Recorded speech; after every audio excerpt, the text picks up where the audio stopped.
ইসলামের ইমানের পরে সবচেয়ে বড় ইবাদত কি? সালাত। আরেকটা বিষয় আছে, সালাত যদি কোনো মুসলমান গুরুত্ব না দেন তাহলে তার কি ক্ষতি হচ্ছে এটা বোঝানোর দায়িত্ব কিন্তু আমাদের। আমরা অংশে বলে তুমি কাফের হয়ে গেলে, তুমি অমুকটা হলে তমুকটা হলে, এটাতে উনি অত বুঝতে পারেন না। আমি ছোট্ট কিছু অভিজ্ঞতা বলি। 2-3 দিন আগের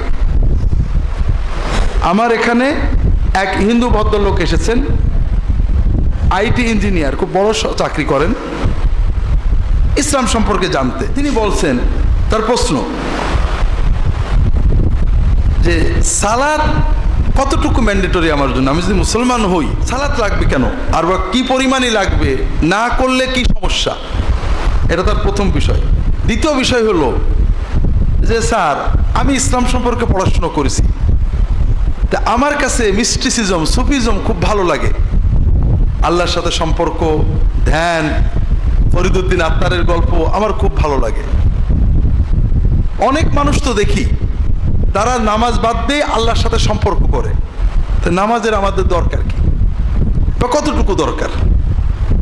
এখন বেচারা কিন্তু মুসলমান না, তাকে আমি তো ইসলামের কায়দায় সওয়াব গুনাহ দিয়ে বুঝলে হবে না। আমি তাকে বললাম, আরও একজন আমাদের সন্তান কিশোর এরকম মুসলমান হতে আসবে, ইসলাম সম্পর্কে জানতে চাই, আসছে। তার প্রশ্নটাও ছিল সালাত নিয়ে, নামাজ নিয়ে।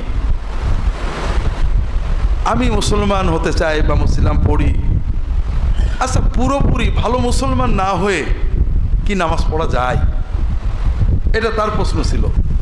তাই আমি বললাম যে বাবা তোমাকে একটা প্রশ্ন করি, কেউ যদি বলে আমি সুস্থ হতে চাই এবং খাওয়া দাওয়া করতে চাই, কিন্তু পরিপূর্ণ সুস্থ না হয়ে, শরীর তাগড়াই না হয়ে কি খাওয়া দাওয়া করা জায়েজ হবে?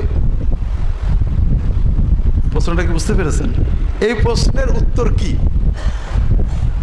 পাবনা দরবার শরীফ, পাবনা একটা দরবার আছে না, এইরকম প্রশ্ন যদি কেউ করে তাকে কোথায় পাঠাতে হয়? পাবনা পাঠাতে হয়। তাহলে এটা আমরা বুঝি, যে ব্যক্তি বলে, এটা কেউ বলে না যে ভাই আমি তো সুস্থ তাগড়াই হতে চাই, তবে পরিপূর্ণ তাগড়াই হওয়ার আগে কি খাওয়া দাওয়া করা যাবে কিনা। সেক্ষেত্রে আমরা বলবো যে না খেয়ে কেউ কোনোদিন সুস্থ হতে পারে না। ঠিক তোমার প্রশ্নের উত্তর হলো যে সালাত না আদায় করে কেউ কখনো মুসলমান হতে পারে না। এখানে আমরা ইমামরাও কিছু ভুল করি, আমাদের বুঝতে হবে বিষয়টা খুব ভালো করে। এই হিন্দু ভদ্রলোককে বললাম যে দেখেন, আপনি যখন টিভির সামনে দেখবেন অনেক ড্রিঙ্কস, এনার্জি ড্রিঙ্কস খাওয়ার সঙ্গে সঙ্গে এত শক্তি হবে দেওয়াল টেওয়াল সব ভেঙে চুরে চলে যাবে, ঠিক না? অনেক ভিটামিনের বিজ্ঞাপন পাবেন যেটা খেলে অনেক কিছু হয়। একজন এইসব বিজ্ঞাপন দেখে সিদ্ধান্ত নিল ও এনার্জি ড্রিঙ্কস আর পেস্তা বাদাম খাবে, ভাত মাছ তরকারি আর খাবে না। এটা দিয়েই সে একেবারে দেওয়াল ভেঙে উড়ে চলে যাবে। এই লোকটাকে আপনারা কি বলবেন? হ্যাঁ, আমি ওই হিন্দু ভদ্রলোককে বললাম, কেউ যদি নিয়মিত ভাত তরকারি খাওয়া বাদ দিয়ে শুধু এনার্জি ড্রিঙ্ক আর পেস্তা বাদাম খেয়ে পরিপূর্ণ সুস্থতা এবং অপ্রতিরোধ্য শক্তি অর্জন করতে চায়, তাকে আপনি কি বলবেন? উনি তো শিক্ষিত মানুষ, বলেন এটা তো সম্ভব না। ঠিক যে ব্যক্তি নামাজ বাদ দিয়ে বেলায়েত, আল্লাহর নৈকট্য, ঈমান, শক্তি, মারেফত অর্জন করতে চায়, ওই ব্যক্তির অবস্থাও তাই। আমাদের দেহের যেমন খাদ্য লাগে, আপনার মুসল্লি একটু বুঝাবেন, রোজা রাখে নামাজ পড়ে না, এমন মানুষ আছে না? কেন? ওর যদি ঈমান না থাকতো রোজা রাখতো নাকি? কেন? আপনি রাগ করেন না, রাগ করলে হবে না। ওর ভিতরে ঈমান আছে, ছোট্ট একটা প্রবলেম আছে, ও নামাজটাকে বোঝা মনে করে। নামাজের জন্য কিছু করতে হয় আর রোজার জন্য কিছু করতে হয় না। সারাদিন না খেয়ে থাকে, আল্লাহ খুশি হবে না, আচ্ছা থাকলাম। কিন্তু নামাজ মানে ওযু করো, কাপড় পরো, মসজিদে যাও, ওঠো বসো, খুব বিরক্তিকর। না করে যদি চলে কি দরকার? কথাটা বুঝতে পেরেছেন? আমি ওই হিন্দু ভদ্রলোককে বললাম আমি আরো অনেক জায়গায় বলি এই কথাটা, যে দুনিয়ায় আমাদের মানব জীবনে সবচেয়ে কষ্টের কাজ হলো খাওয়া, ঠিক না? একটু হিসাব করেন, খাওয়ার আগে কত কষ্ট, উপার্জন করার কষ্ট, মাথার ঘাম টকটক করে পায়ে পড়ে যায়। বাজার করা আরো কষ্ট, বাজার করা কষ্ট না? রান্না করা আরো কষ্ট, যে রান্না করে একটু দেখবেন যে কি অবস্থা।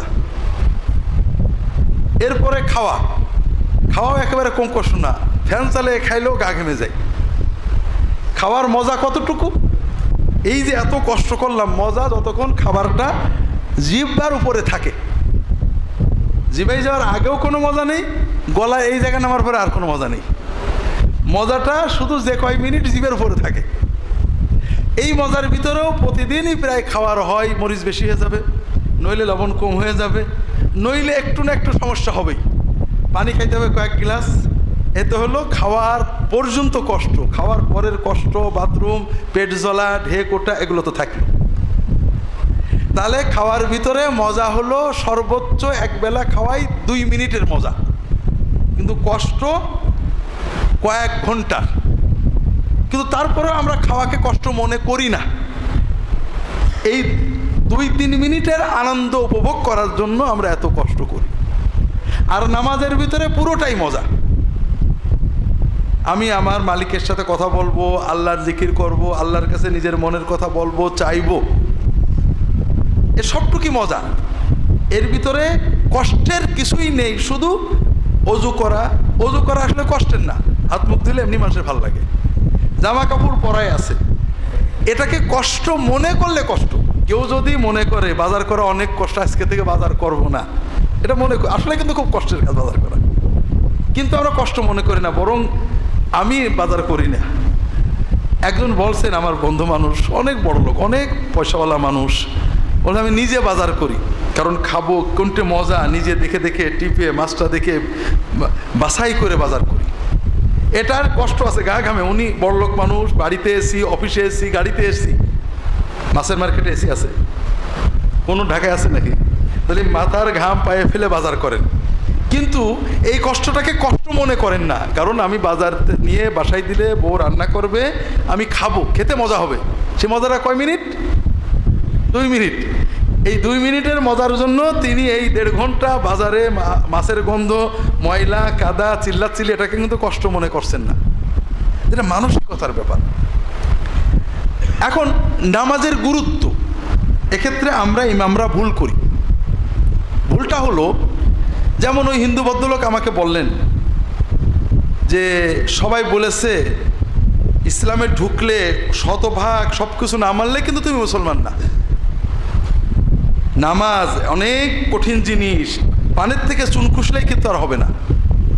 তাই বললাম যে দেখেন, আল্লাহর জান্নাতটা যদি আমাদের হাতে দিত তাহলে আসলে কেউ ঢুকতো না, কিন্তু আলহামদুলিল্লাহ আল্লাহর জান্নাতটা আল্লাহ নিজের হাতে রেখেছেন। দুনিয়াতে সবচেয়ে সহজ সম্পর্ক হলো মায়ের সাথে। দুনিয়ার মা ছাড়া যত মানুষ আছে দেখবেন খুশি করা কষ্ট, একটু ব্যাকা হয়। সবচেয়ে আগে খুশি হয়, সবচেয়ে অল্পতে মন ভালো হয়ে যায় কার? মা। আর আল্লাহ তাআলা বান্দাকে ভালোবাসেন মায়ের চেয়ে 100 কোটি গুণ বেশি। এই জিনিসটা আপনার মুসল্লিদের আপনাকে বুঝাতে হবে, এবং এটাই ইসলাম। নামাজ কোনো বিকল্প নেই, বাকি সব বিকল্প আছে। আমার এইখানে বেলুস আছে, এখানে বসে আছে, এইখানে বেলুসের আব্বা একটা ঘর বানালেন, একজন লোক কিষাণ রাখলেন, সবগুলো জমি চাষ করবে, মনে আছে ওদের। আমি তখন নতুন নতুন মৌলবী, নামাজ পড়তে হবে ভাই, কাপড় ঠিক নেই। আরে দূর মিয়া, কাপড় পাক লাগে নাকি? না থাকলে না পাক কাপড়ে হয়, নিয়ত তো জানি না। আরে মিয়া, নামাজের আবার নিয়ত লাগে নাকি? আমি জোহরের নামাজ পড়ছি, আল্লাহকে চলবে। সূরা কিরাতে জানি না। আরে মিয়া, সূরা কিরাত লাগে না, সুবহানাল্লাহ বলে নামাজ হয়। টুপি যে নেই, আরে মিয়া টুপি লাগে নাকি? শেষে বেচারা নামাজ পড়লো, পরে আস্তে আস্তে নামাজি, পুরো নামাজি হয়ে গেল। এখান থেকে যখন গেলেন নামাজি হয়ে গেছেন। তো বেচারা বলতো যে জোকের মতো হুজুর হলে নামাজ না পড়ে উপায় নেই। কথা বুঝতে পারেননি? আমরা নামাজকে কঠিন করে ফেলি। নামাজের দুটো দিক আছে, একটা হলো আল্লাহর সাথে বান্দার সম্পর্ক। এখানে সাধ্যের ভিতরে নবীর তরিকা, সাধ্যের বাইরে না। এটা হলো নামাজের আসল, সাধ্যের ভিতরে নবীর তরিকা। তার মানে আপনি যেটা পারেন করেননি গুনাহ হবে, যেটা পারেননি করেননি কোনো গুনাহ হবে না। দাঁড়াতে পারেননি, দাঁড়ানো নামাজে ফরজ না নফল? ফরজ। একজন দাঁড়াতে পারেনি, হবে না? বসে শুয়ে হবে। তাহলে এটা যদি আমরা বুঝি তাহলে বুঝতে হবে। অথচ আমরা টুপি জামা বাক কাপড়ের অজুহাতে অনেকে নামাজ পড়ে না, আমরা তাকে বুঝাতে পারি না। অনেকে সূরা কিরাত নিয়ত জানে না বলে নামাজ পড়ে না, এরকম লোক লক্ষ লক্ষ আছে।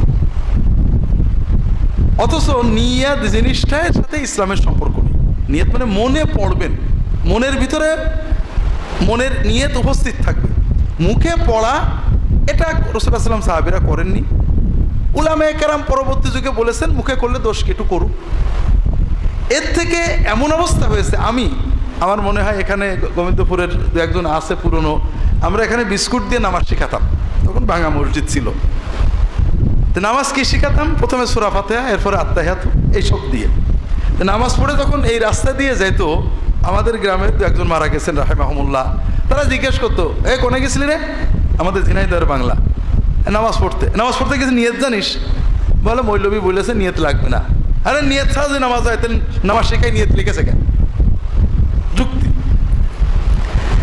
শুধু নিয়ত না, সূরা ফাতিহাও জানে না।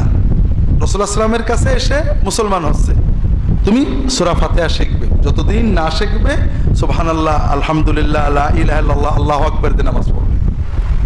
এটা রাসূলুল্লাহ সাল্লাল্লাহু আলাইহি ওয়াসাল্লাম শিখেছেন। আল্লাহ কি বলছেন? আকিমিস সালাতা লিযিকরি, তুমি সালাত কায়েম করো আমার জিকিরের জন্য।